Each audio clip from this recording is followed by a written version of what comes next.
गजाननं भूतगणादिसेवितं कपित्थजम्बूफलचारुभक्षणम् उमासुतं शोकविनाशकारकं नमामि विघ्नेश्वरपादपङ्कजम्।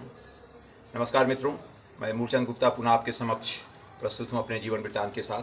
पिछले एपिसोड में देखा कि मेरे बच्चे भी आसाम आए थे और आसाम बंद की तकलीफ़ उनको भी भोगनी पड़ी थी। एक दिन 24 घंटे स्टेशन पर गुजारना पड़ा उन्हें। मित्रों, आज आगे बढ़ते हैं। तो बच्चे हमारे चले गए थे दिसंबर 2003 में, करीब 25-26 के आसपास चले गए थे और विंटर ब्रेक चल रहा था। मित्रों, 10 दिन की छुट्टी थी उस समय हमारे यहाँ भी, लेकिन मैं इंचार्ज था, प्रिंसिपल छुट्टी पर थे, मुझे ऑफिस जाना पड़ता था। तो 31 दिसंबर की बात है मित्रों, रात के 8 बजे रहे होंगे।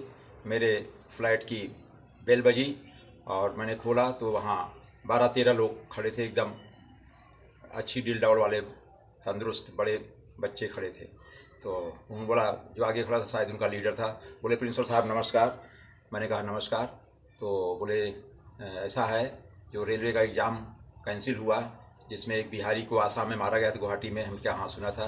तो बोले उसके बाद जो दिल्ली में यूनिवर्सिटी में पढ़ते थे हमारे यहाँ के स्टूडेंट्स, वो जा रहे थे बिहार में, ट्रेन रोक करके उनको उतार कर मारा गया। घटना मालूम है कि हाँ।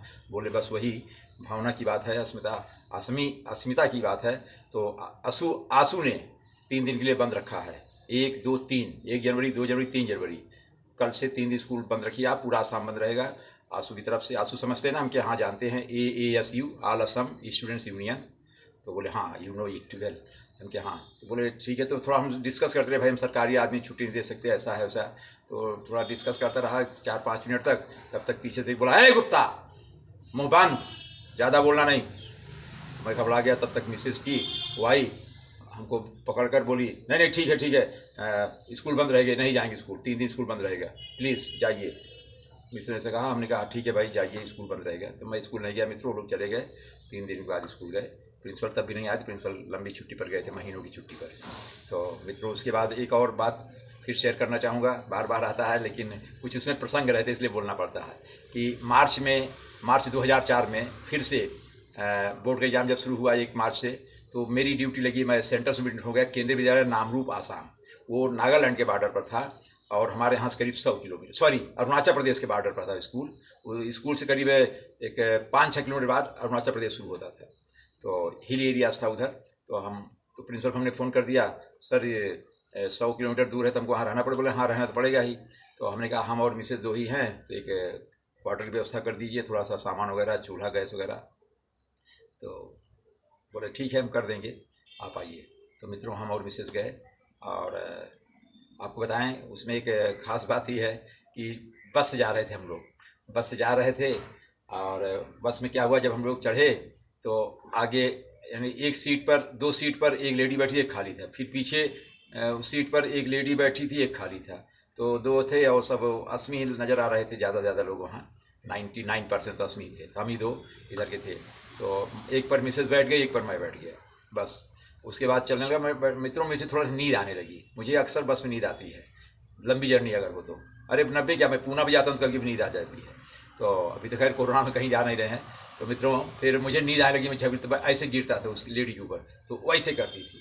जब मैं गिरता था वो ऐसे करती थी। मिसेस पीछे बोलती अरे भाई क्यों सो रहे हैं आप, उनके ऊपर गिर रहे हैं बार बार। तो लेकिन पता नहीं क्यों नींद आ रही थी। तो एक बार मित्रों इतनी जोर से नींद आ गई, इतनी जोर से, मतलब एक बार इतनी जोर से गिरा मैं, उसे झटके से।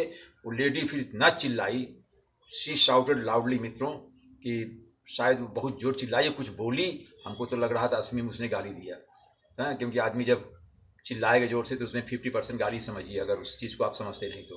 तो मित्रों इस तरह से वहाँ से फिर बहरहाल आ गया। फिर उसके बाद हाँ मित्रों, मेरी नींद जो है हवा हवाई हो गई, उसकी डांट से मेरी नींद बंद हो गई और फिर एकदम जागृत अवस्था में पहुंच गया नामरूप। वहाँ प्रिंसिपल ने अच्छी व्यवस्था कर दी थी, सफाई वफाई रूम की, और बेड वोड डाल दिया था, चारपाई वगैरह, और कुछ चावल दाल चाय चीनी वगैरह भी रख दिया था, चूल्हा गैस सब दे दिया था, बर्तन दे दिया था, सारी व्यवस्था था। हम लोग वहाँ रहे और लोग भी बुलाते थे चाय नाश्ता पर।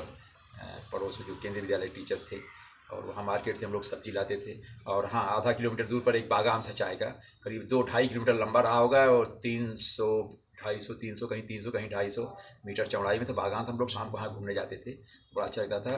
तो थोड़ा सा हिली एरिया था, तो क्योंकि चाय के बागान तो हिली एरिया, स्लोपी एरिया में होते हैं, क्योंकि चाय को पानी तो चाहिए बहुत, लेकिन जड़ में पानी नहीं रुकना चाहिए। इसीलिए चाय वहीं होती है जहाँ स्लोपी पार्ट होता है, स्लोपी लैंड होती है, ढालदार जमीन।